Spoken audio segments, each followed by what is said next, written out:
Okay. गुरुर्ब्रह्मा गुरुर्विष्णु गुरुदेवो महेश्वर गुरु साक्षात् परम ब्रह्म तस्मै श्री गुरुवे नमः। ओम सरस्वती नमस्तुभ्यं वरदे कामरूपिणी विद्यारंभं करिष्यामि सिद्धिर्भवतु मे सदा। ओम नमो भगवते वासुदेवाय धन्वंतरे अमृत कलशस्थाय सर्वमय विनाशाय त्रैलोक्यनाथाय श्री महाविष्णुवे नमः। ओम सहनावतु शरणौ नक्तु सविर्जंकर वावहै तेजस्विनामधीतमस्तु मा विद्विषावहै। ओम शांति शांति शांति। गुरु जी से गुरु वंदना करके हम लोग आदेश प्राप्त किए। अब गुरु जी की कृपा और गुरु जी आकर के अपने शब्द को हमारे शब्दों से जोड़ करके हम सबों को शक्ति प्रदान करें, ताकि हम लोग अच्छे से अच्छे न्यूरोथेरेपी को दुनिया में, जगत में न्यूरोथेरेपिस्ट भाई बंधुओं के माध्यम से न्यूरोथेरेपी के नाम को रोशन करें। जय गुरु जी, जय न्यूरोथेरेपी। जी सर। ठीक है प्रविंदर जी, तो आपका हाँ जी। स्टार्ट कीजिए। हम लोग अपने आप को म्यूट करते हैं। जी जय सर। गुरु जी, जय न्यूरोथेरेपी। जी सर, सबको जय गुरु जी, जय न्यूरोथेरेपी। गुरु जी के चरणों में वंदन। गुरु जी से ये प्रार्थना, आपकी ही कृपा से हमें जो समझ आएगा वो आएगा।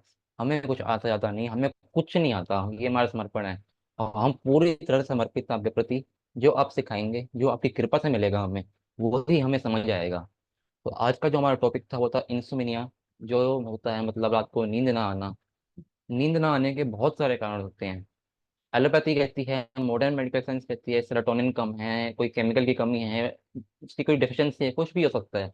लेकिन एक होती है साइकोसोमेटिक डिसऑर्डर, या मानसिक रूप से जब कोई व्यक्ति परेशान होता है, किसी उलझन में पड़ा होता है, किसी कार्य में लगा होता है, वो उस टाइम में भी इसको नींद नहीं आएगी। अब हम क्यों बता रहे हैं यहाँ पे ये? आप कितना ट्रीटमेंट दे लें, कुछ कितना कुछ भी कर लेंगे, लेकिन यदि व्यक्ति मानसिक रूप से फ्री नहीं है, तब तक वो उसको जो आप रिजल्ट चाहते हैं वो नहीं आएगा। उस रिजल्ट को समझने के लिए डायग्नोसिस चाहिए आपको। डायग्नोसिस से पहले आपको पढ़ना पड़ेगा एक बारी, कि क्या क्या वजह हो सकती हैं, हम किस किस वजह से बीमार पड़ सकते हैं, पेशेंट किस वजह से, उसको क्या दिक्कत होगी जिसको नींद नहीं आ रही। अभी हमने देखा थोड़ी देर पहले, जो एक हमारा स्पेशल लेक्चर था अभी, जिसमें हमने अभिनेता के द्वारा सुना, गानों के द्वारा समझा कि क्या क्या दिक्कतें हो सकती हैं। तो बहुत सारी दिक्कतें हमने देखी कि कोई परेशान है, कोई किसी के चक्कर में लगा हुआ है, इसलिए भी इसको नींद नहीं आ रही, ये भी वजह हो सकती है।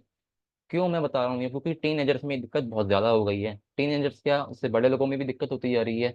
तो इन्हीं सब चीजों को, जो बिल्कुल ही माइक्रो लेवल पे आती हैं, इनको बात ही कहीं नहीं होती, उनको समझने के लिए ये क्लास ऑर्गेनाइज की गई है। तो सबसे पहले हम दो पंक्तियों से शुरुआत करेंगे, और वो ये है: इस सफर में नींद ऐसी खो गई, हम ना सोए रात थक कर सो गई। फिर से दोहराऊंगा: इस सफर में नींद ऐसी खो गई, हम ना सोए रात थक कर सो गई। इसका मतलब जो लोग लक्ष्य के प्रति सचेत होते हैं उन्हें भी नींद नहीं आती। तो पहला कारण तो यही निकल गया कि अगर आप अपने लक्ष्य के प्रति पूरा सचेत है, कॉन्शियस है, पूरा दृढ़ संकल्प है आपका, समर्पित है, तो भी आपको नींद नहीं आएगी। तो क्या बीमारी में आया वो, ये आपको समझना पड़ेगा कि क्या ये भी बीमारी भी है। तुम्हारा आज का टॉपिक क्या क्या है हमारा पढ़ने के लिए? तो पहला इंट्रोडक्शन, जो हमने देखा अभी, इंसोम्निया होता क्या है, कितने तरीके के होते हैं, इंसोम्निया के कॉजेज क्या क्या हैं, हमें दिन में नींद क्यों आती है, क्यों नहीं आती, रात को क्यों आती है, ये समझना पड़ेगा। कैसे मोबाइल देखने से भी इंसोम्निया की दिक्कत होती है। Why the pineal gland is response to white light. हम व्हाइट लाइट हमारे सामने आसपास जल रही है, सन भी व्हाइट लाइट है, ये पता चलेगा अभी, सन येलो नहीं है, व्हाइट है। Mechanism of blue light induced insomnia, late study in young as.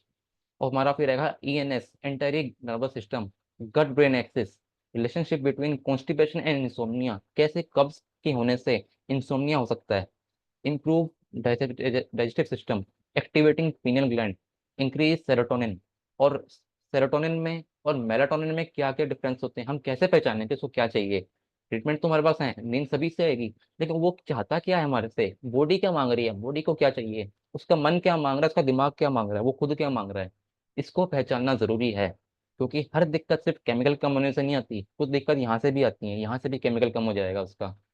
तो इसी को समझते हुए, जिस तरह पेशेंट जब हमारे पास थेरेपी के लिए आता है, तब हम उससे या तो उसकी लाइफस्टाइल नहीं पूछते, या उससे क्या खाना है क्या नहीं खाना, ये बताना हम भूल जाते हैं आमतौर पर। क्यों? क्योंकि हम कई बार घबरा जाते हैं, हमने अगर उससे ज़्यादा बात की तो वो कहीं हमारे पास समझे ना कि इसको कुछ नहीं आता। अब कई थेरेपिस्ट सोचते हैं ऐसा। इससे होगा क्या कि जब उसे दर्द वापस आएगा तब हम उससे पूछेंगे कि तुमने क्या ऐसा किया या क्या खाया। इससे तो बढ़िया है पहले ही पहले दिन जब वो आए तो आधा घंटा लगा के 15 मिनट लगा के उसको समझा दो एक बारी, या लिख के दे दो एक बार कि ये तुम्हें ये काम नहीं करना, सीधा पर्ची पकड़ा दी, पर्ची को पढ़ो, इसको अपने लाइफ में अमल करो। फिर क्या होगा? इसी तरह कई बार पेशेंट की लाइफस्टाइल ही ऐसी होती है जिससे उसे स्वाभाविक रूप से ही नींद नहीं आती। अब ये सब बातें तो खुद बताएगा ही नहीं, उसको अगर पता होती तो वो क्यों बीमार पड़ता? पेशेंट तो सिर्फ यही कहेगा ना कि भैया नींद नहीं आती, कि दीदी नींद नहीं आती मेरे को, डॉक्टर साहब नींद तो आती ही नहीं मेरे को, रात रात भर जागता रहता हूँ मैं, रात को नींद तो मेरी खुल जाती है, ऐसी नींद नहीं आती, नींद पूरी नहीं होती, दिन भर मेरे को चक्कर ही आते रहते हैं, झपकियां आती रहती नींद की। तो ये सब बातें बोलेगा वो। अब बात आती है कि गुरुजी ने क्या क्या ट्रीटमेंट बनाया है इसके लिए। तो एलिमेंट्री वेद भाग 4 पेज नंबर 148 पर इंसोम्निया के जो ट्रीटमेंट है उसमें लिखा हुआ है, ये अक्सर घोर उदासी की निशानी है, डिप्रेशन निशानी है इंसोम्निया। डिप्रेशन की निशानी बताइए गुरुजी ने, यह टेंशन के कारण आती है, बात समझिए पूरी। ये अक्सर घोर उदासी की निशानी है या टेंशन के कारण। पहला ट्रीटमेंट उन्होंने बताया जो हमारा सेरोटोनिन ट्रीटमेंट है नॉर्मल। फिर दूसरे में लिखा उन्होंने 6 ADR, क्योंकि शरीर में स्टेरॉइड हार्मोन की कमी से भी व्यक्ति को डिप्रेशन आता है। थर्ड में लिखा उन्होंने बैक ऑफ हेड की साइड, टेम्पल्स की साइड, अपना बैक ऑफ नी स्वेट जो भी है। तो इसमें लिखा है पीनियल ग्लैंड सेरोटोनिन नींद लाने के लिए जरूरी है, इसलिए आपको ये 40 सेकंड से भी नींद आ सकती है, लेकिन किसे आएगी नींद ये जानना पड़ेगा। तो इंसोम्निया होता क्या है? तो इंसोम्निया कॉमन स्लीप डिसऑर्डर है जिसमें आपको या तो सोने में दिक्कत आएगी, सो गए तो सोए रहने में दिक्कत आएगी। सोए रहने में कैसे दिक्कत आएगी? रात को 1 बजे आँख खुल गई, 1 बजे के बाद मेरे को नींद नहीं आई डॉक्टर साहब, मेरे को 4 बजे आँख खुल गई, मेरे को वापस नींद नहीं आई मुड़ के। या फिर अगर 12 बजे रात को 10 बजे भी सोए तो सुबह 4 बजे आँख खुल गई, पेशेंट बोलेगा मैं तो 4 बजे उठ गया, करूँ क्या मैं उठ के? वही तो वो यही बोलेगा आके। या फिर अगर उठ भी गया जल्दी वो, तो उसको वापस सोने में दिक्कत आ जाएगी। तो जैसे हमने अभी बात की, इससे क्या होगा, उसकी स्लीप की क्वालिटी है वो तो खराब होती जाएगी। अब उसने 8 घंटे सोना था, 6 घंटे वो सोया है, 2 घंटे की नींद रह गई, 2 घंटे वो रिकवर नहीं कर पाएगा, जिसकी वजह से उसकी क्वालिटी ऑफ लाइफ पे इम्पैक्ट पड़ेगा। उसको फिर दिक्कतें आने शुरू हो जाएंगी, पेट की समस्या, गुस्सा आना शुरू हो जाएगा उसको। इंसोम्निया कितने टाइप का होता है? इंसोम्निया आमतौर पर 2 टाइप का होता है, एक तो एक्यूट इंसोम्निया, एक होता है क्रॉनिक इंसोम्निया। एक्यूट होता है शॉर्ट टर्म इंसोम्निया, जैसे कुछ दिन या कुछ हफ्तों में हुआ, ठीक हो गया, कोई मानसिक आघात हुआ, स्ट्रेस हो गया एकदम से, किसी ने कोई काम दे दिया करने को, बच्चे के पेपर हैं तो वो एक्यूट में आ गए, उसने महीने भर रात रात भर जग के पढ़ाई की, या तो उस पर जागना पड़ा जिससे उसकी नींद का जो साइकिल थी वो खराब होने चली गई। फिर था chronic insomnia, long term insomnia that's occur at least 3 times per week and last for 3 months और लॉन्गर। यानी कि क्रॉनिक में क्या आया, जो या तो उसको लगातार ही है, ये कम से कम उसको हफ्ते में 3 बार तो ये नींद की दिक्कत होती ही होती है, और या तो ये कम से कम 3 महीना चलेगी, ये उससे आगे भी चल सकती है। जैसे इस फोटो में दिखा रखा है, बंदा रात को जागा और रात को जाके क्या बोलेगा, अरे मैं तो थक गया यार, थक गया मैं, मेरे को नींद नहीं आएगी यार, मैं क्या करूं भगवान, मैं क्या करूं। वो हाथ जोड़ के बैठ जाएगा ऐसे, मेरे को क्यों नींद नहीं आती, मैंने क्या कर दिया ऐसा, मैंने तो किसी को कुछ कहा भी नहीं है, मैंने तो ये भी है वो भी है, घर पे ये ऐसे करता है, ऑफिस में बॉस ऐसे करता है, दोस्त ने ऐसे बोल दिया, और रात को फिर वो सोचना शुरू कर देगा, उसके माइंड की जो साइकिल चालू हो जाएगी, साइकिल चालू हो जाएगी तो बीमारी बनेगी आगे जाके। अब कॉजेज क्या इंसोम्निया के, नेग्लेक्टेड कहूंगा मैं इसको, जिसके बारे में कहीं बात नहीं होती, और कोई इसको पहचानने की कोशिश भी नहीं करता कि ये दिक्कत भी हो सकती है इसके बाद। क्योंकि दिक्कत कहीं से तो शुरू हुई है ना, एकदम से तो नहीं हुई होगी। खाने की दिक्कत हुई है तो बीमारी आई है। हम हमेशा कहते हैं कि खाना देखो पहले, उसका क्या खा रहा है वो, डाइट देखो, थेरेपी के दौरान भी उसकी डाइट पर नजर रखो कि वो क्या खाना खा रहा है। पहला कारण है साइकोलॉजिकल कॉजेज, इसमें क्या, स्ट्रेस, एंजाइटी डिसऑर्डर या डिप्रेशन। स्ट्रेस आ गया, एक्यूट स्ट्रेस, यानी कि उसमें ऑफिस में वर्कलोड ज़्यादा है, स्कूल में पढ़ने का काम ज़्यादा है, किसी ने कुछ स्कूल में भी हफ्ता बुली कर दिया हो, टीचर ने कुछ कह दिया हो बच्चे को, वो भी हो सकता है, बच्चे को नींद नहीं आ रही तो कुछ तो कारण होगा। कि कोई हेल्थ खराब हो गई, मान लीजिए किसी को सर्दी जुकाम बुखार हो गया, उससे भी रात को नींद में दिक्कत आती है। फैमिली में कोई मतभेड़ हो गई आपस में, कोई दिक्कत आ गई, कोई तू तू मैं हो गई, कुछ भी हो गया ऐसा, तो भी पेशेंट को दिक्कत आएगी, वो तो सोचता रहेगा इस बारे में। एंजाइटी डिसऑर्डर होना, एंजाइटी डिसऑर्डर क्या होगा, उसमें पैनिक डिसऑर्डर, पैनिक अटैक आ जाएंगे उसको, उसके हाथ पर ऐसे ऐसे कांप जाएंगे बिल्कुल। जब उसको पैनिक अटैक आएगा तो उसके मुंह का जो जीभ है वो लड़खड़ाएगी बोलने से, वो बोल नहीं पाएगा ढंग से। डिप्रेशन जो आ गया, insomnia is a common symptom of depression, negative thoughts and feelings of hopelessness. यानी कि होपलेस हो जाता है वो, बिल्कुल निराश होकर बैठ जाएगा कि मेरे तो कोई है ही नहीं पास में। याद रखना चाहिए एंजाइटी और डिप्रेशन में क्या फर्क है। डिप्रेशन होता है पास्ट में जीना, एंजाइटी होती है फ्यूचर में क्या होगा इस बारे में सोच के दुखी होना। डिप्रेशन में क्या हुआ कि उसने मेरे को 10 साल पहले ऐसा बोला था, उसने क्यों बोला ऐसे, मैंने तो कुछ कहा ही नहीं था उसको। वो सोचेगा, उसने तो राई का पहाड़ बना देगा पहले तो। एंजाइटी क्या होती है, फ्यूचर के बारे में सोच के परेशान होना। फिर वो क्या बोलेगा, अरे मैं तो हो सकता है मैं जाऊं बाहर, कोई मेरे को पकड़ ले, कोई मेरे को पकड़ ले। वो बार बार बार दोहराएगा दोहराएगा, दोहराते दोहराते इतना दोहराएगा कि वो माइंड में प्रोग्रामिंग हो जाएगी उसकी। इस तरह से प्रोग्रामिंग होगी कि आगे जाके वो होता घटना सही में घट जाए। उसने जितना दोहराया है उसको, इसलिए उसको एंजाइटी हो गई। एंजाइटी हो गई फ्यूचर का, डिप्रेशन हुआ पास्ट का। इसको भी ध्यान रखना है कि उसको क्यों दिक्कत हो रही है, और उसकी उस समय मानसिक स्थिति क्या है, हमारे को वो पहचानना जरूरी है। फिर अगला आता है मेडिकल कंडीशन हो कोई। पहला हुआ क्रोनिक पेन, किसी को दर्द है घुटने में, कमर में दर्द आ गया, डॉक्टर साहब रात को ना बहुत दर्द हुआ, मैं तो पूरी रात सो ही नहीं पाई। उंगलियों में ना बहुत दर्द हो रहा था मेरे, रात को नींद ही नहीं आई मेरे को। पूरे शरीर में ऐसा खिंचाव वाला दर्द हो रहा था, टिप टिप टिप टिप पूरे हाथ पैरों में हो रही थी, मेरे को नींद ही नहीं आ पाई। बड़ी मुश्किल से मैंने पैरों में तकिया बांधा, चुन्नी बांधी, फिर मेरे को नींद आई आके। वो इतने करने करने में उसको 3-4 घंटे लग गए होंगे, उससे भी उसको नींद नहीं आई दर्द की वजह से। किसी को हार्ट की दिक्कत हो सकता है, लोग कई बार देखोगे हार्ट वाले को वो बेड से भी उठेगा तो भी उसको पसीने आ जाते हैं, इतना कई लोगों का हार्ट डिस्टर्ब हो जाता है। हार्ट रात को सोते सोते भी धम धम करने लग जाएगा, उससे भी उसको घबराहट हो जाएगी, उससे उसकी नींद खुल जाएगी। अस्थमा या रेस्पिरेटरी डिसऑर्डर, जिससे कई जगह लिखा हुआ है कि अस्थमा का अटैक आता है रात को। रात को जब वो एकदम से उसको ऐसे करके वो उठेगा, बड़ी एकदम से इंटेंस होके उठेगा वो, उससे उसकी नींद खराब हो जाएगी। स्लीप स्लीप एपनिया हो गया, रात को उसकी सांस लेते लेते उसकी सांस बंद हो गई, तब वो उठ जाएगा, उससे भी उसकी नींद खराब हो गई। न्यूरोलॉजिकल डिसऑर्डर हो गया, पार्किंसन हो गया, अल्जाइमर हो गया, उसका तो दिमाग ही नहीं ठीक से काम कर रहा है, किसी भी से बात करें तो उसकी वर्किंग ही ठीक नहीं है, उस पर नींद नहीं आएगी वैसे भी। ये गैस्ट्रो इंटेस्टाइनल डिसऑर्डर हो गई थी, एसिडिटी बन रही है बड़ी। रात को ना मैंने कुछ खाया था, रात को 12 बजे तक जागा रहा, मेरे को एसिडिटी इतनी बनती रही। ये रात को 1 बजे मेरे को ना भयंकर एसिडिटी बन रही थी, जलन हो रही थी बड़ी, डॉक्टर साहब बड़ी दिक्कत हो रही थी, आपको सो ही नहीं पाया मैं। आईबीएस हो, अब आईबीएस का पता चलेगा कि आईबीएस भी कैसे होता है। फिर रात को मेरे पेट में दर्द हो रहा था, ऐसे मरोड़ पड़ रहे थे, खिंचाव हो रहा था, उस वक्त में भी मेरे को नींद नहीं आई।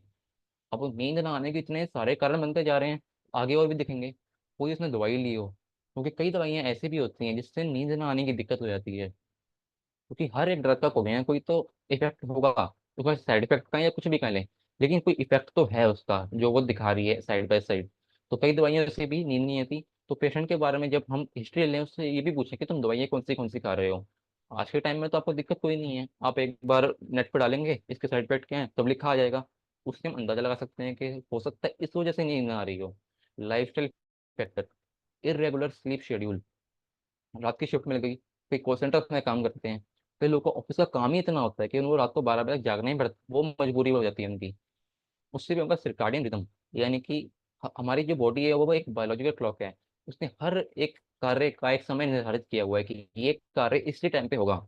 एक एग्जांपल दूं मैं किसी चीज का, तो रात को सोना एक ही टाइम होता है, सुबह उठेगा बंदा एक ही टाइम पे, तो इस सर्काडियन रिदम के अंडर आती है सब चीजें। पुअर स्लीप हैबिट, अब कोई बच्चा है बड़ा, मतलब बूढ़ा तो कोई फर्क है नहीं किसी में, सबके पास मोबाइल है, मतलब तो 11 बजे तक मोबाइल देख रहे, कभी 11 बजे के बाद सोया, 1 बजे तक मोबाइल देख रहा, कभी कभी 10 बजे तक होकर सो गया। तो एक बड़ा इरेगुलरिटी आ जाती है, बॉडी को समझ नहीं आता करूँ क्या मैं अब। कभी ये 1 बजे सो रहा है, कभी ये 10 बजे सो रहा है। अब मैं कब अपना केमिकल रिलीज करूँ, कब इसको नींद दिलाऊं, कब इसको ये एहसास दिलाऊं कि तुम्हारी बॉडी थकी हुई है, तुम्हें आराम चाहिए। Substance use, caffeine, nicotine, alcohol, आजकल जो लोग हैं वो नींद ना आने के लिए कैफीन लेंगे, कॉफी लेंगे, कॉफी का सेवन करेंगे। कॉफी के सेवन से क्या होगा, उनको नींद नहीं आएगी रात को। While alcohol might help induce sleep, it can disrupt sleep later in the night. किसने अल्कोहल का सेवन किया हो, उसको आधी रात को दिक्कत हो सकती है। अब आया अदर स्लीप डिसऑर्डर, जैसे अभी हमने देखा स्लीप एपनिया, कि रात को सोते सोते उसके सांस ही बंद हो गई। रेस्टलेस लेग सिंड्रोम, कई लोगों के होता कम है, लेकिन कई लोगों के ऐसा भी होता है कि रात को सोते सोते हाथों पैर में कंपन शुरू हो जाती है। सर्काडियन रिदम डिसऑर्डर, जैसे अभी हमने देखा such as delayed sleep phase disorder. और जेट लैग, जेट लैग क्या होगा, मान लीजिए अगर आप, अमेरिका भी छोड़ दीजिए, यहाँ से दिल्ली से भी आप कहीं जाएं, मध्य प्रदेश जाएं, राजस्थान जाएं, कहीं भी जाएं, आपका एक पैटर्न बना हुआ है इस टाइम पे कि भाई हम तो रात को 9 बजे खाना खा के सो जाते हैं, 9 बजे तक तो हम, रात को हम 10 बजे तक सो जाते हैं। लेकिन दूसरी जगह जब आप जाओगे, उस समय आप 10 बजे सोओगे, 11 बजे सोओगे, ये बॉडी को नहीं पता, उससे डिस्टर्बेंस आती है। जब घर आएंगे तो घर आने के भी हफ्ता लग जाता है ठीक होने में, वहाँ पे माहौल कैसा मिला आपको वो भी मायने रखता है, कि वो कहीं घूम के आया, कहीं घूमने में उसको दिक्कत तो नहीं हुई जहाँ वो गया, कहीं वो रात को लेट तो नहीं सो रहा था, वो एक सिम्टम अलग बन जाएगा। फिर एक hormonal imbalance. Imbalance in the hormones such as cortisol, thyroid hormone, and endocrine hormones such as estrogen, progesterone. ये सब इनके भी डिसबैलेंस से भी इंसोम्निया होता है। कई लोग इनको मेनोपॉज हो चुका है लेडीज को, उनको भी ये दिक्कत आती है क्योंकि उनकी हार्मोनल इम्बैलेंस है उस टाइम पे। अब या तो दो चीजें हैं, या तो रात को लेट सोने से हार्मोनल इम्बैलेंस हुआ, ये हार्मोनल इम्बैलेंस की वजह से नींद नहीं आ रही। ये पहचानना पड़ेगा आपको कि कहीं रात को लेट तो नहीं सोती, रात को 12 बजे तक जागे रहते हैं, रात को 12 बजे भी खाना खाए जा रहे हैं, तो क्या है ये सही रहेगा क्या? ये सही नहीं है। इससे भी सब कुछ एक पीनल ग्लैंड बिगड़ा, सब बिगड़ जाएगा नीचे। हर बार बोलते हैं हम पीनल ग्लैंड बिगड़ा तो सब बिगड़ जाएगा।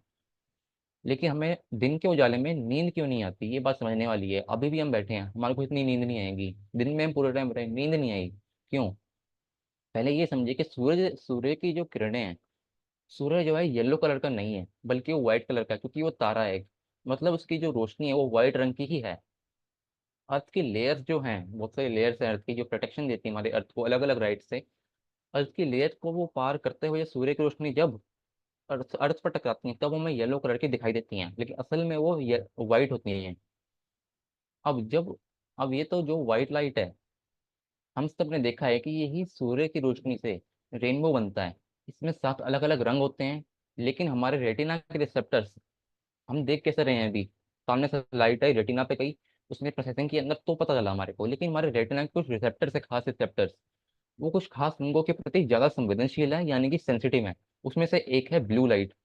अब और इसी के प्रति हमारा पीनियल ग्लैंड ज्यादा सेंसिटिव है ब्लू लाइट के प्रति। अभी मैं स्क्रीन पर देख रहा हूँ, आज स्क्रीन पर देख रहा हूँ, यहाँ से ब्लू लाइट एमिट हो रही है, रंग सातों एमिट हो रहे हैं, लेकिन ब्लू लाइट जो है उसको जल्दी कैच करता है हमारे रिसेप्टर। इसी वजह से हमारे को स्क्रीन देखते हुए भी नींद नहीं आ रही। Why the pineal gland response to blue light, क्यों वहाँ पे सेंसिटिविटी ऑफ रिसेप्टर्स है? हमारे जो रेटिना है, ह्यूमन रेटिना जो अंदर है जहाँ से इमेज बनती है, यहाँ पे कहते हैं इन्वर्टेड इमेज जो होती है, the human retina contains various type of photoreceptors including rods, cones, intrinsically photosensitive retina and ganglion cells. While rods and poles are responsible for vision, IPRGS play a crucial role in regulating circadian rhythm and melatonin production. अब यहाँ light जल रही है तो हमारे को नींद नहीं आ रही, सामने यहाँ देख रहे हैं तो नींद नहीं आ रही। IPRGs are particularly sensitive to blue light, which has a wavelength of approximately 450 to 495 nanometre, जो कि हमारा विजिबल है अभी इस टाइम पर। तो अब क्या होगा? Blue light has the most significant effect on suppression of melatonin production. अब देखिए, मैं हम आगे समझाएंगे कि दिखा देता हूँ। ये एक डायग्राम है, ये आप देख लो एक बारी। यहाँ से लाइट आई, लाइट टकराई, डार्कनेस है या लाइटनेस है, यानी कि अंधेरा है या उजाला है, वो जाके टकराया रेटिना पर।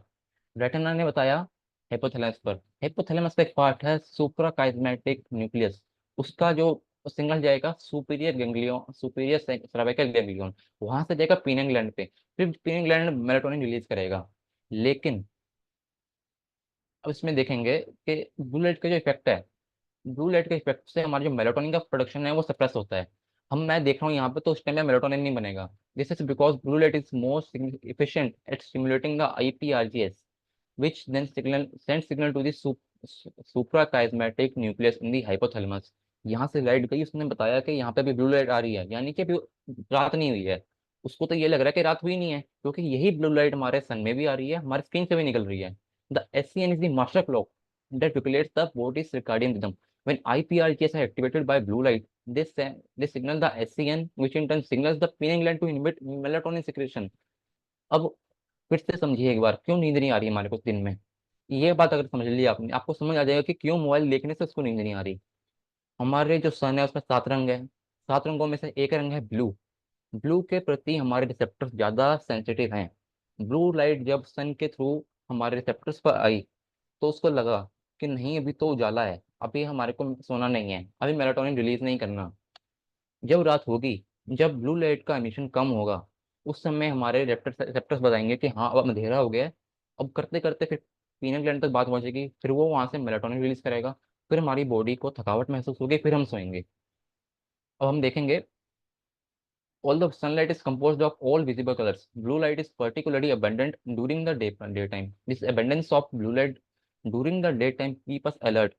कहने का मतलब ये है कि दिन के समय में ये ब्लू लाइट जो एमिट हो रही है स्क्रीन से भी और लाइट सनलाइट से भी, उसके प्रति उसका जो प्रभाव है ज़्यादा है हमारे आंखों पर in the evening and at night.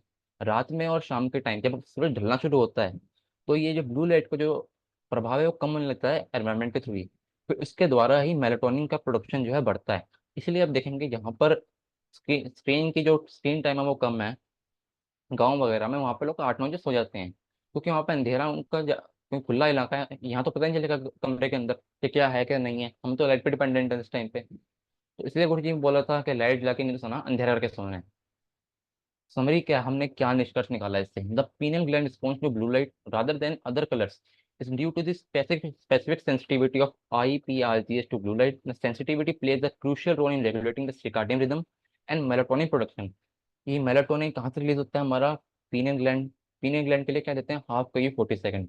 Blue lights efficiency suppressing melatonin production make it a critical factor in maintaining our sleep wake cycles. Reducing exposure to blue light in the evening can help maintain healthy sleep pattern. अब इन्होंने क्या कहा, यहाँ पे क्या कहा जा रहा है कि जब भी रात को सोना हो तो ये जो ब्लू लाइट का एक्सपोजर है, स्क्रीन टाइम कम कर दो रात को सोने से पहले। जिसको नींद नहीं आती पेशेंट को, उसको बोलो कि पहले तो तुम अपना मोबाइल देखना कम करो, जब सोना है तो आधे घंटे पहले फोन रख दो साइड में। फिर से इस इमेज को देख लेंगे, फिर से लाइट यहाँ से आई, आंखों में एंटर हुई, एंटर होकर पीछे रेटिना तक गई, रेटिना में रिसेप्टर्स थे, उन रिसेप्टर्स ने हाइपोथैलेमस को जाके सिग्नल दिया, हाइपोथैलेमस से गया सुपीरियर सर्वाइकल गैंग्लियन, वहां से फिर करते करते गया पीनियल ग्लैंड तक, ये संदेश गया कि हाँ अब लाइट कम है, लाइट ज्यादा है। लाइट ज्यादा होगी तो वो नींद ना लाएगा, और जब लाइट कम होनी शुरू हो जाएगी तब उसको पता लगेगा कि हाँ अंधेरा हो चुका है, अब अंधेरा हो गया तो सोने का टाइम आ गया है, अब हमें आराम करना है। तो ये हमें ध्यान रखना है। क्यों? क्योंकि यही सबसे बड़ा कारण है आज के टाइम में। आजकल क्या है, लोग इसी वजह से ज्यादा बीमार हैं कि उन्हें जो है रात को सोने का तरीका ही नहीं पता। तरीका क्या है कि रात को आप पहले ही मोबाइल बंद करके रख दो। मोबाइल बंद करके रख देंगे तो हमें नींद आ जाएगी अच्छी वाली। तो इसका हमें ध्यान रखना है। अब आगे क्या देखेंगे हम कि मैकेनिज्म क्या है ब्लू लाइट का ये।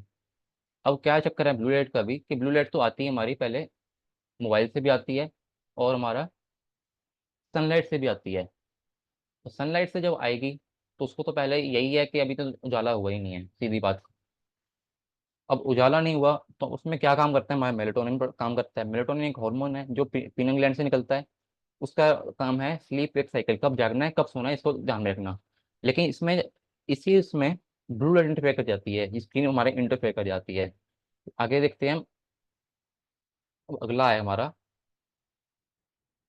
कि गुरु जी ने बता रखा है इसमें कि जब भी सोना हो तो ये ध्यान रखना है कि पहले हमारे लाइट बंद कर देनी कमरे की। सोते समय ध्यान दें कि कमरे से पूरा अंधेरा हो ताकि पीरियड ग्लैंड ठीक से पाया जाए। सोते समय नाइट लैंप यानी 0 वोल्ट बल्ब की भी आदत ना लगाएं तो बेहतर है। कारण अंधेरे कमरे में सोने से आयु या उम्र लंबी होती है। कछुए की आयु 200-300 साल से ज्यादा होती है, और वह हमेशा अपनी गर्दन और या मुंडी अंदर रखकर सोता है अंधेरे में। ये लिखा है एलिमेंट्री वेद भाग 3 पेज नंबर 5 पर। अब आता है कि सबसे बड़ी जो दिक्कत बनती आ रही है कि यंग एज के बच्चे जो हैं वो रात को लेट सो रहे हैं, और लेट सोने से उनको दिक्कत बढ़ती है। और यही कारण बनता है हमारा आईबीएस का। आजकल लगभग हर बच्चा रात को पढ़ता है, रात को ही पढ़ता है, और रात को 12-1 बजे 2 बजे सोएगा वो। और उसमें भी रात भर जागने के लिए पे कॉफी का सेवन करता रहेगा बार बार, कि मेरे को कहीं नींद ना आ जाए, मैं पढ़ने से ना रह जाऊं, तो वो कॉफी पिएगा। और यही सब खराब आदतें बाद में आईबीएस जैसी बीमारियों को रूप ले लेती हैं। तो आजकल क्या होता है, आजकल बच्चा रात को जागेगा, जागने के बाद वो तो कई बार 4 बजे बच्चे जागे होते हैं, कई 5 बजे भी जागे होते हैं। इससे क्या डिस्टर्बेंस हुई? Natural sleep wake cycle, body confuse हो गई उसमें कि मैं क्या करूं, जागूं कि सोऊं। उस वजह से भी दिक्कत आ गई इसको, सर्काडियन रिदम जो थी उसकी वो डिस्टर्ब हो गई। अब ये कैसे डिस्टर्ब होती है? हमने डिस्टर्ब किए खुद ही। अब इसमें क्या करें, आखिर हम कर क्या सकते हैं? डिलेड स्लीप फेस, उसने रात को लेट सोया तो उसको नींद नहीं आई। दिस में delay make can make harder it, तो उसको बाद में नींद नहीं आएगी अगर उसने अब डिस्टर्बेंस कर ली क्रिएट, उसको बाद में नींद आनी कम हो जाएगी। तो इस बात का हमें ध्यान रखना है कि अगर कोई यंग एज का बच्चा है तो उससे पहले पूछना है कि भाई तुम कहीं लेट तो नहीं सोते हो? अगर लेट सोते हो तुम्हारी टाइमिंग क्या है लेट सोने की? जल्दी सो, अगर तुम सोते भी हो तो क्या टाइमिंग, टाइमिंग तो बताओ अपनी। अब टाइमिंग पता करने के बाद हमें पता चलेगा। Mental stimulation, studying specially on challenging और स्ट्रेसफुल सब्जेक्ट, मान लो बच्चे कल मैथ का पेपर है तो उसको नींद ही नहीं आएगी रात भर, ये भी होता है। क्यों होता है? क्योंकि वो डरा हुआ है उसमें। डरा हुआ है तो क्या होगा, वो तो माने उसके होश उड़ जाएंगे उस टाइम पे। उसको बेचैनी होनी शुरू होगी, और यार मैं कहीं फेल हो गया तो क्या हो जाएगा, और अगर मैं अच्छे मार्क्स ना तो घर वाले क्या बोलेंगे, ये वो सोचता रहेगा वो। उसका स्लीप का शेड्यूल बिगड़ जाएगा। कभी तो वो 2 बजे सो रहा है, महीना भर उसने 2 बजे 3 बजे 4 बजे सोना शुरू कर दिया, और एकदम से वो बोल रहा है मेरे को 10 बजे नींद आ जाए, तो वो आएगी नहीं। उसने सारा अपना बॉडी डिस्टर्ब कर ली। स्लीप एनवायरनमेंट, जहाँ पे आप पढ़ रहे हो क्या वो जगह सही है? क्या सामने से लाइट आ रही है वो आंखों आंखों के लिए सही रहेगी क्या? क्या वहाँ पे कहीं शोर शराबा तो नहीं हो रहा? क्या जहाँ बैठे हो वो कहीं नेगेटिवली इफेक्ट इफेक्ट तो नहीं, कहीं बाहर लोग लड़ रहे हो, बुरा प्रभाव आ रहा हो? डाइट और कैफीन, वो एक तो गलत खाना खा रहा है। रात को कॉलेज वाले बच्चे क्या करते हैं, रात को 10-10 बजे 12 बजे तक खाना मंगाएंगे। खाना मंगाने से क्या होगा? खाना मंगाने से तो ये होगा कि रात को 10 बजे खाना खाएगा, कौन सी उसकी साइकिल चालू होगी, कौन से उसको वो बीमारी से ग्रस्त नहीं होगा, ऐसे कौन सी बीमारी होगी? फिजिकल एक्टिविटी कोई नहीं रहेगी, क्योंकि जब वो परेशान होगा पढ़ने लिखने रहेगा तो काम ही नहीं करेगा कुछ भी। तो एक ये कारण ही बन गया कि रात को बच्चा, यंग एज में बच्चे जब लेट सोते हैं, तो यही भी कारण बनता है कि उसको नींद नहीं आती। नींद नहीं आएगी तो उसने अपना साइकिल जो थी खराब कर ली सारी। तो एंटेरिक नर्वस सिस्टम हमने पहले भी पढ़ा हुआ है वैसे, लेकिन इसको फिर एक बार देख लेंगे कि ये होता क्या है। एंटेरिक नर्वस सिस्टम क्या है कि नर्व से एक नेटवर्क है बहुत बड़ा। हमारे बॉडी में 3 दिमाग हैं। एक ये रहा, यहाँ पे भी न्यूरॉन्स हैं। एक दिल हो गया, यहाँ पे भी न्यूरॉन्स हैं।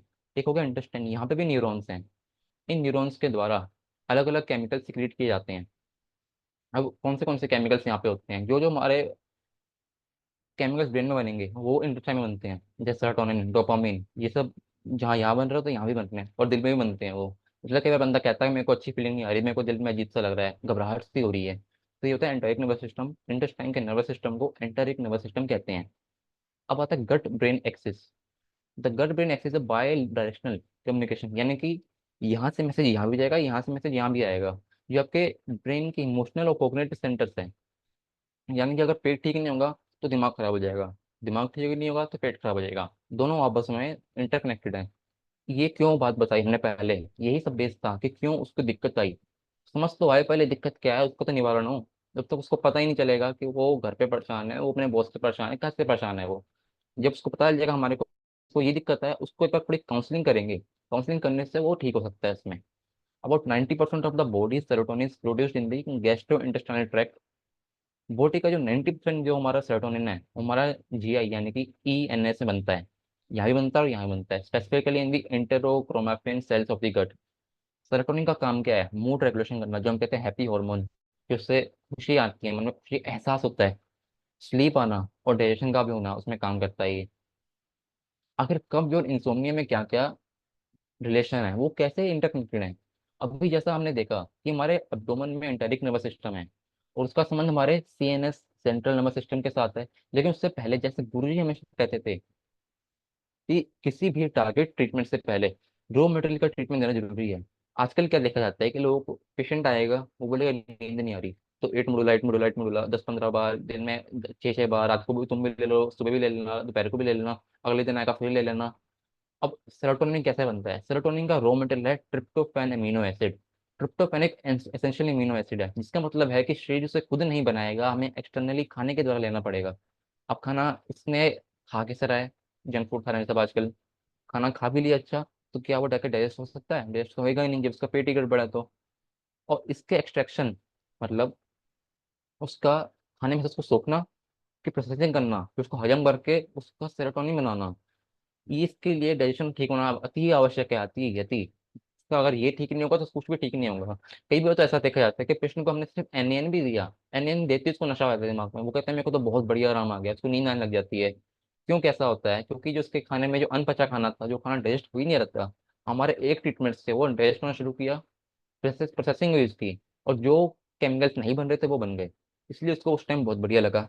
और साथ ही कब्ज के कारण एंटेरिक नर्वस सिस्टम पर असर पड़ेगा, जिससे पेशेंट मूड अफेक्टेड रहने लगेगा।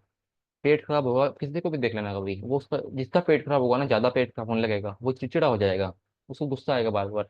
वो कुछ भी बात हजम ही नहीं होगी, मतलब सहन नहीं कर पाएगा, वो इतना उसका दिमाग में इफेक्ट हो जाता है। इसके लिए अब हम करें क्या, कि हमारे पास क्या हल है? हमारे पास तो एक हल है कि हम भी थेरेपी दे सकते हैं। दूसरा जो बताया वो है काउंसलिंग करनी ही करनी है, इसकी बात पूछो तो सही उससे एक बार, क्यों हुआ है ऐसा, क्यों हम बोलते हैं हिस्ट्री लो उससे गई। काम क्या करता है वो, उसके उससे पता रहेगा कि ये दिक्कत क्या आ रही है। गुरुजी के बनाए हुए बहुत ही सिंपल ट्रीटमेंट से हम खराब से खराब बॉडी सिस्टम को भी ठीक कर सकते हैं। अब वो कैसे? डाइजेशन को ठीक करने के लिए हम मात्र एन देंगे, नॉर्मल अजय नॉर्मल देंगे, न्यूट्रल अजय नॉर्मल देंगे। ऐसे सहज सिंपल ट्रीटमेंट देके हल्के उपचारों से ही पेशेंट की समस्या को ठीक किया जा सकता है। वर्तमान में 1 पॉइंट गोल, 1 पॉइंट लीवर, 1 पॉइंट म्यूकस इनको 6 यानी कि mild neutral plus Ajay normal से बहुत अच्छे परिणाम मिल रहे हैं, क्योंकि इसमें स्क्रीन ब्लॉक है। ना लेफ्ट ओवरी को छेड़ा, ना राइट ओवरी को छेड़ा, किसी को भी नहीं छेड़ा। हमने सिंपल ट्रीटमेंट दिया, बॉडी के कुछ जो मेन ऑर्गन से उनको उकसाया, उन्होंने अपना काम ठीक किया, सब कुछ ठीक हो गया। यदि पेशेंट को लंबे समय से कब्ज की शिकायत रही थी, तो जब तक कब्ज ठीक नहीं होगी तब तक पेशेंट को रिलीफ नहीं आएगा। तो अब क्या करें? तो पहले कब्ज ही ठीक करनी पड़ेगी पहले उसकी। अगर वो बोले भी नींद नहीं आ रही तो कुछ समझाना पड़ेगा, एक बार तो हम समझाना पड़ेगा कि सर देखो ऐसा नहीं हो सकता अभी। जब तक आपकी कब्ज ठीक नहीं होगी तब तक नींद नहीं आ सकती।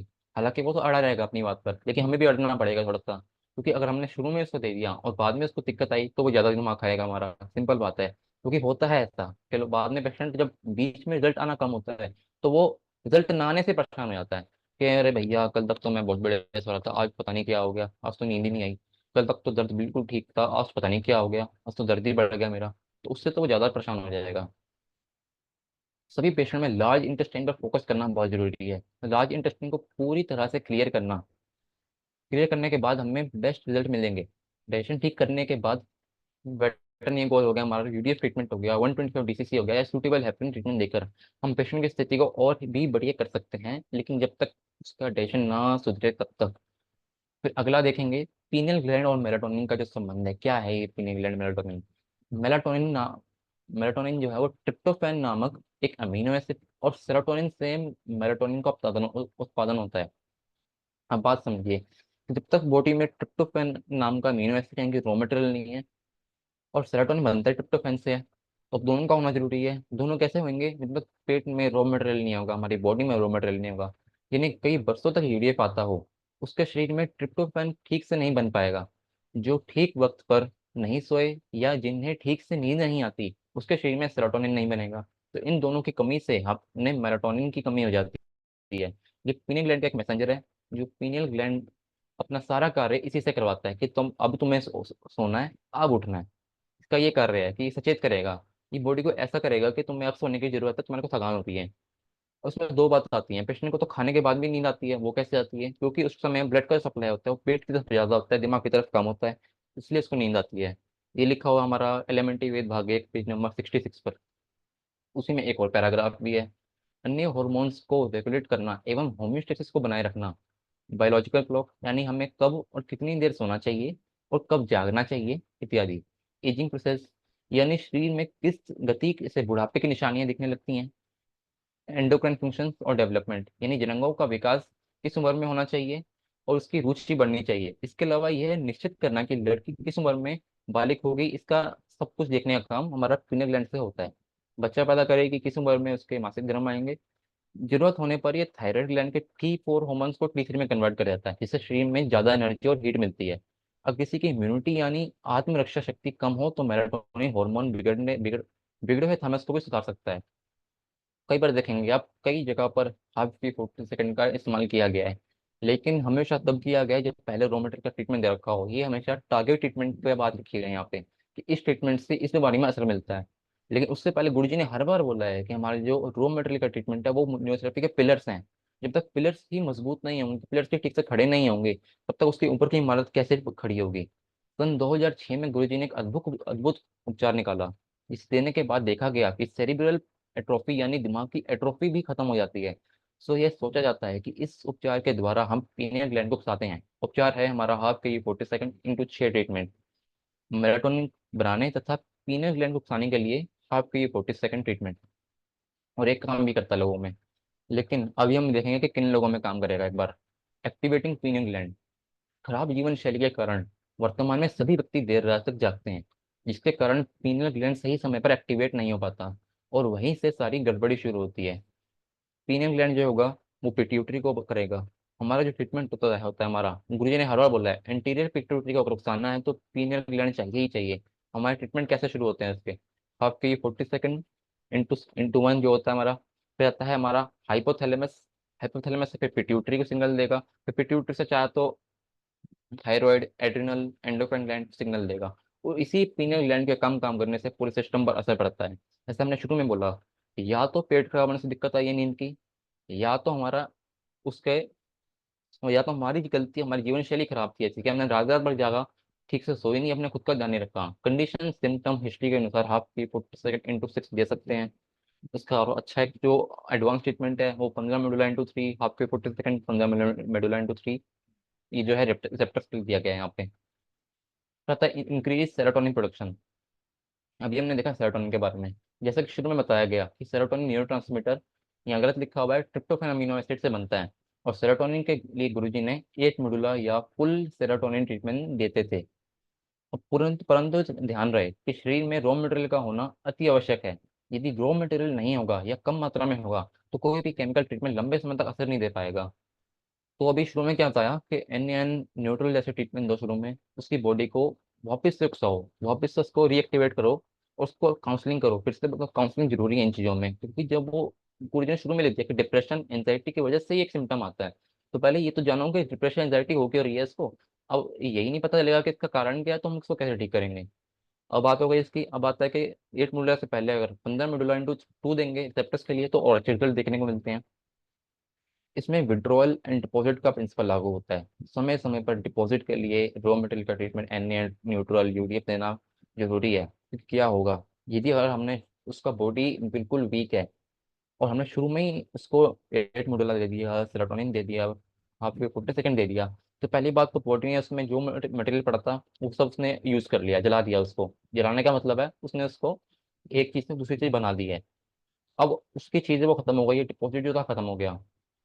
अब डिपॉजिट खत्म होने से उसको वापस डिपॉजिट चाहिए, पहले तो उसके लिए चाहिए हमारा एन न्यूट्रल। जब तक वो ही नहीं देंगे हम, तो रॉ मटेरियल नहीं बनेगा। विड्रॉल करते रहेंगे, डिपॉजिट जीरो होगा, तो उसको एक टाइम का रिजल्ट आ जाएगा, लेकिन बाद में रिजल्ट उसको लाना मुश्किल हो जाएगा। और ये अनुभव की बातें सारी है कि हम ऐसे नहीं कह रहे कि ऐसा हो सकता होगा या होता होगा, ऐसा होता ही है। क्योंकि जब आपने एक बार ट्रीटमेंट दे दिया उसको, उसका मटेरियल ही खत्म हो गया, रॉ मटेरियल, तो बाद में उसको उस जगह पर लाना मुश्किल हो जाता है बड़ा। तो बाद में तो वो और ज्यादा लेवल उसका नीचे चल जाएगा। जब वो बोलेगा कि मेरे को तो पहले तो बहुत बढ़िया रहा, तो अब क्यों नहीं आ रहा मेरे को, क्या जवाब देंगे उसको। पेट सेट करने के साथ साथ विटामिन की पूर्ति करना भी जरूरी है। क्योंकि प्रैक्टिकली ये विपिन जी ने भी देखा है, हमने भी देखा है कि जिनको ब्रेन संबंधी दिक्कत होगी उनको विटामिन B12 फॉर्मूला देते ही बहुत ही अच्छा रिजल्ट मिलता है। लेकिन इसमें फिर बोलते हैं उसका बीपी शुगर सब चीज देखना पड़ेगा, उसको ऐसे ही हम ठोक देंगे, उसकी दिक्कत बढ़ सकती है, कुछ भी हो सकता है, तो ये चीज ये देखना जरूरी है। या फिर विटामिन B12 भी नहीं तो सिंपल एक इलेक्ट्रो विटामिन फॉर्मेशन दे दिया उसको डिफिनेशन देख के।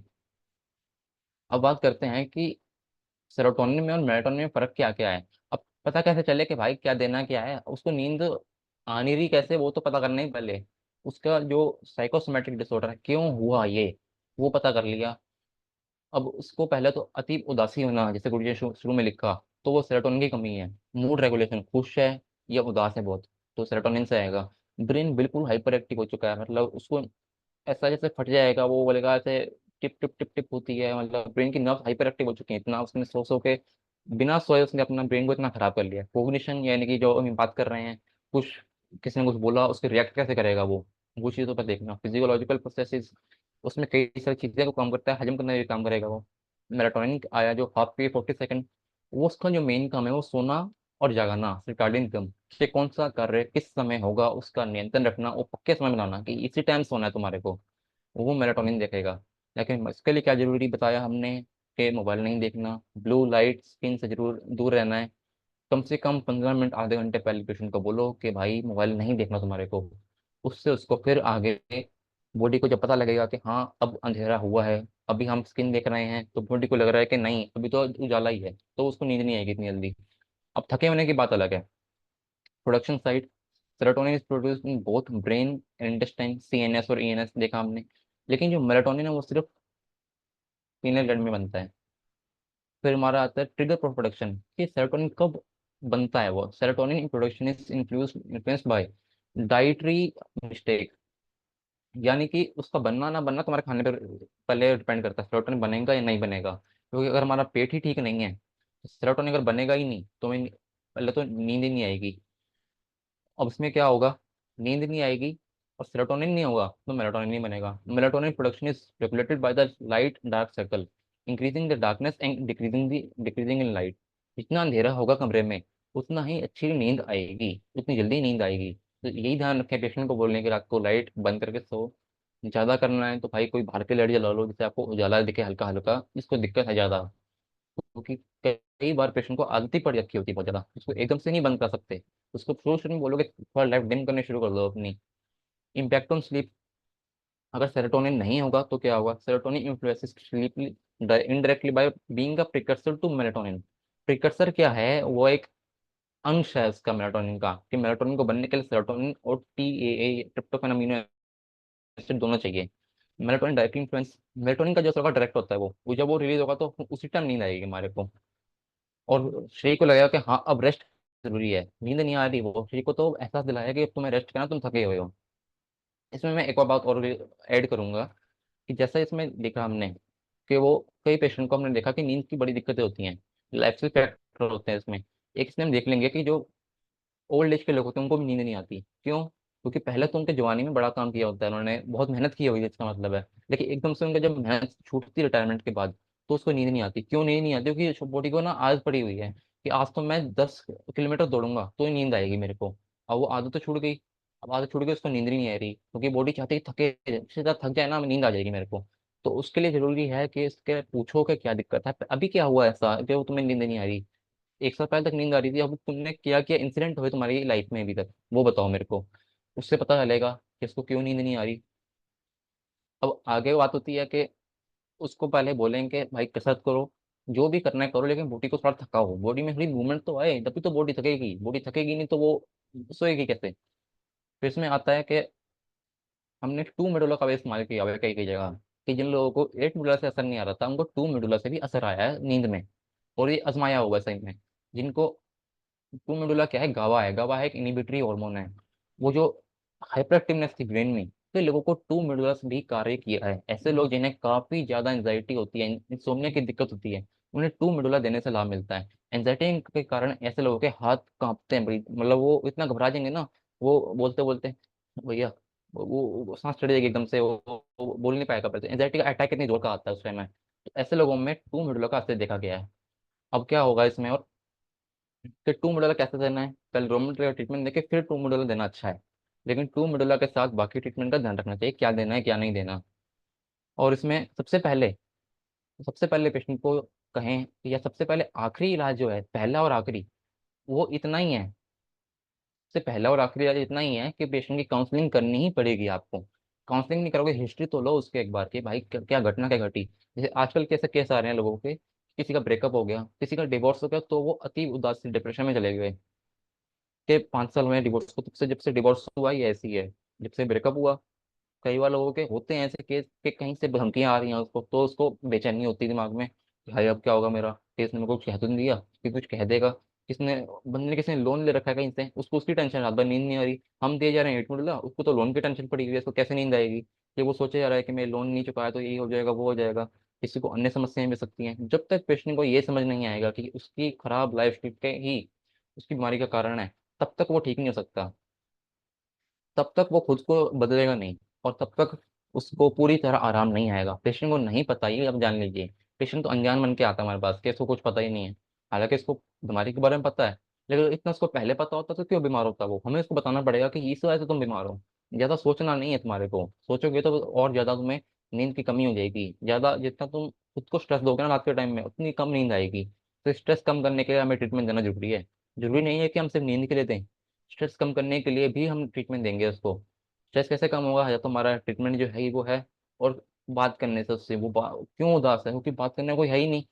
उसने मेरे को, विष्णु बोलेगा कि वो उसने मेरे को कुछ बोला था, मैं सोचता रहता हूँ, बोलने के लिए मेरे को कोई है ही नहीं। लोग अकेले रहते हैं ऐसे टाइम में। अब दिल्ली में देख लो, आसपास के इलाकों में देख लो, लोग अकेले पड़े हैं वहाँ पे। बूढ़े और औरत आदमी हैं वो अकेले पड़े हैं, कोई बोलने को नहीं पास में, उनको नींद नहीं आती। कोई फैमिली रहती है वो आपस में ही नहीं बोलते तो उनको नींद नहीं आती। तो उतने असर, इतने सारे कॉजेज निकल के आ गए सामने एक ही क्लास में। आप सोचो कितने कॉजेज हैं, सिर्फ एक कंडीशन के इतने कॉजेज हैं। और वो कैसे है? या तो डिप्रेशन से आई है, एंजाइटी से आई है, या तो वो पास्ट में जी रहा है, या तो वो फ्यूचर में जी रहा है। पास्ट में यही सोच रहा है कि हाय उसने ऐसा हुआ था, उसने मेरे को ऐसा बोला था, मैं ऐसा बोलता, मैं ऐसा बोल देती, उसने मेरे को ऐसा क्यों का बोला, ऐसा कैसे किया, वो सब ये सोचेगा। और एंजाइटी क्या है, वो फ्यूचर है। फ्यूचर के बारे में सोच सोच के, अरे यार मेरा पेपर कहीं ठीक हो जाए, पेपर ऐसा नहीं आया तो क्या होगा, मेरे घर वाले मेरे को डांटेंगे, टीचर ये बोलेगा वो बोलेगा। तो एंजाइटी होती है फ्यूचर के बारे में सोच सोच के खुद को परेशान करना। और यही चीजें बाद में सच भी हो जाती हैं, क्योंकि उसने बार बार खुद को वही मैसेज दिया है कि कहीं ऐसा ना हो जाए, ऐसा ना हो जाए। तो यही मैसेज जो है यूनिवर्स में जाता है बाद में। इसीलिए पेशेंट को काउंसलिंग करो, उसको ठीक करो, हमारे बोलने से उस पर असर पड़ता है, इसलिए हमारे पास वो आया है। अगर उस पर हमारा असर ना होता तो हमारे पास नहीं आता वो, ना ही वो महीना 2 महीना 6 महीना ट्रीटमेंट लेता। तो इसको समझना है कि उसका हमारे प्रति भरोसा, अटूट भरोसा है हमारे को, हमारे ऊपर वो ऐसे नहीं आ रहा हमारे पास। अगर ऐसे आ रहा होता तो क्यों ट्रीटमेंट लगे इतनी जल्दी वो ठीक होता। उसका भरोसा है, भरोसे को कायम रखना जरूरी है। जितना भरोसा कायम रहेगा हमारे ऊपर, उसको उतना ही जल्दी उसको रिजल्ट आएगा। तो इसी के साथ हम बस आखिर में इसको पैकअप करते हैं। इसलिए जितना संभव हो सके प्रेजेंट पेशेंट से उसकी जीवन शैली जानने का प्रयास करें, और पेशेंट को उसकी गलतियों से अवगत कराएं, जिससे वो भी सावधान रहे कि उसे आगे से क्या गलतियां नहीं करनी। और आप ऑब्जर्व करेंगे कि इससे रिजल्ट अच्छे भी आएंगे। गुरुजी क्या करते थे, हमेशा गुरुजी बोलते थे जब पेशेंट पहले दिन आए उसको ट्रीटमेंट ना दो चल जाएगा, लेकिन बात करो उससे, समझो तो सही उसको एक बारी। उसको समझना जरूरी है, उसकी दिक्कत क्या है, कंडीशन क्या है, डिटेल क्या है, घर में क्या चल रहा है उसके, क्यों उसको ऐसी दिक्कत शुरू हुई। जैसे गुरुजी का पता चलता कि लोग सीनियर बताते हैं गुरुजी के बोलने से ही बंदा ठीक होता था, क्योंकि उन्होंने वाणी में मिठास थी, उन्होंने पेशेंट की तकलीफ को समझा कि इसको ये दिक्कत है, इसलिए वो पेशेंट ठीक हो पाया। हमें अपने ऊपर ले लेना उसको कि हम उसको खुद ही टेंशन लेके देखें, लेकिन समझना है कि ये क्यों उदास है, हम क्या कर सकते हैं इसमें। ये चीजें समझेंगे, ये चीजें बताएंगे, उनको फर्क पड़ेगा। इसी के साथ शायद इस पूरे सेशन से आपको यह क्लियर हो गया होगा कि इंसोम्निया कैसे होता है और कौन सा ट्रीटमेंट कब देना चाहिए। ट्रीटमेंट से साथ साथ जरूरी है काउंसलिंग, उससे बात करना, उसकी डिटेल हिस्ट्री लेना। उससे हमारे को सटीक निकलेगा, बिल्कुल डायग्नोसिस हमारा सटीक से सटीक। सिर्फ हम उस टाइम पे ऐसा डायग्नोस निकल के आएगा कि हम सिर्फ बोलेंगे भी ना, एक बार ही आधा घंटा बैठ के बोल लिया इसके साथ, उसकी बात को समझ ली, उसको हमने स्पेशल फील करा थोड़ा सा। कुछ लोग अलग टाइप के होते हैं, जैसा भी होता है हमें वैसे ही बात करनी पड़ेगी उससे। जब उसको हम पे भरोसा आएगा तो वो ठीक हो जाएगा। आखिर में ये 5 लाइनें बोल के मैं अपनी वाणी को विराम करूंगा। है कौन सही, है कौन गलत, क्या रखा इस नादानी में, कौड़ी की चिंता करने में, हीरा बह जाता पानी में। फिर से दोहराऊंगा। है कौन सही, है कौन गलत, क्या रखा इस नादानी में, कौड़ी की चिंता करने में, हीरा बह जाता पानी में। कि हम कितनी चिंताओं में लगे हैं, कितनी चीजों पे हम बिखरे पड़े हैं कि ये कर लें वो कर लें, लेकिन एक हमारे पास हीरा पड़ा है, न्यूरोथेरेपी हमारा हीरा पड़ा है। और इसको हमने पकड़ लिया एक बारी, तो हम कहाँ से कहाँ पहुंच जाएंगे। हम कितनी चीजों में लगे हुए हैं कि क्या सही है क्या गलत है, मैं ये कर लूँ वो कर लूँ, यहाँ ना जाऊँ वहां ना जाऊँ, क्या कर लूँ, कितनी चीज में अटके हुए हैं। हम अटकना छोड़ के एक बारी इस हीरे को पकड़ लें, एक बारी पहचान लें। हमारे क्या हीरा जेब में पड़ा हुआ है इस टाइम पे, हमारे को नहीं पता जेब में हीरा पड़ा हुआ है, हम भूले भटके हुए हैं इस टाइम पे। इस टाइम हमारे को पता लग गया कि हमारी जेब में ही हीरा पड़ा हुआ है। हमने वो निकाल के इसको देख परख लिया, देख लिया एक बार कि यार ये तो हीरा पड़ा था, मैं कहाँ लगा पड़ा था इतने टाइम से। उस टाइम देखना क्या असर आता है आपकी जिंदगी में।